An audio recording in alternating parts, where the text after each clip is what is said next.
Previously, on Ancients of Azeroth.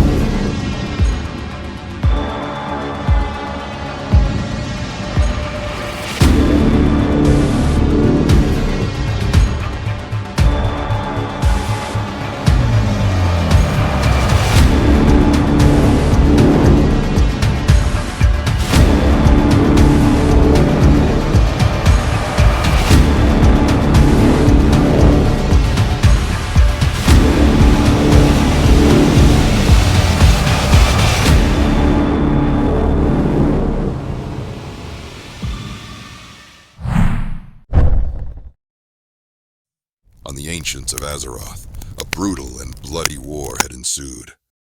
The horde of orcs, made up of the most feared clans, Blackrock, Bleeding Hollow, Draenor, Frostwolf, the Shattered Hand clan, and even Warsong took their place among the horde, rallying the others with their songs of greatness. The Alliance of Lordaeron, a noble coalition forged from the 7 human kingdoms, the stoic dwarves of Khaz Modan, the high elves of Quel'Thalas, and the reclusive gnomes. The war raged across the seas and continents, from the charred remnants of Stormwind, rebuilt by the resilient human spirit, to the hallowed forests of Silverpine, where shadows danced with the flickering light of elven magic. The air crackled with arcane energies as mages of Dalaran weaved their spells, countering the fell sorceries unleashed by the Horde's warlocks. Battles were fought on a scale never before seen.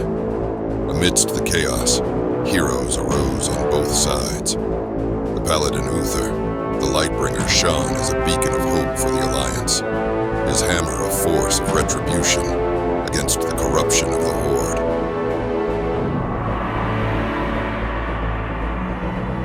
And within the Horde, the young war chief Orgrim Doomhammer sought to lead his people to victory, even as he grappled with the honor of his clan and the manipulations of his dubious allies. The tides of war shifted with the siege of Lordaeron's capital, where the walls had stood for centuries. It was here that the Alliance's resolve was put to the ultimate test, as they fought tooth and nail to turn back the onslaught and secure a future for Azeroth.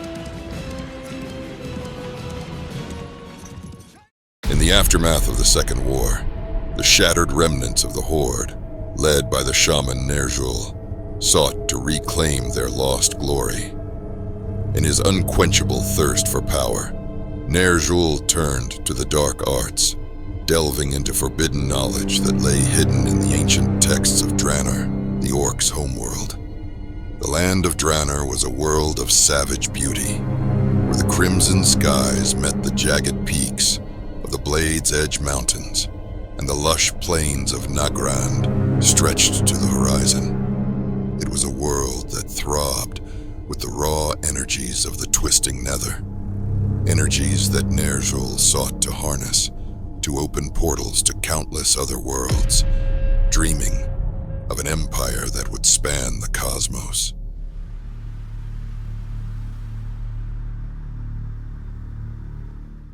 With incantations that echoed through the valleys and rituals that drew upon the lifeblood of the planet itself, Ner'zhul tore open rifts in the fabric of reality.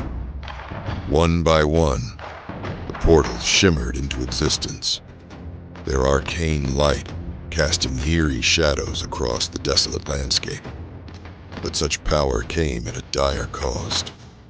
The delicate balance that held Draenor together began to unravel.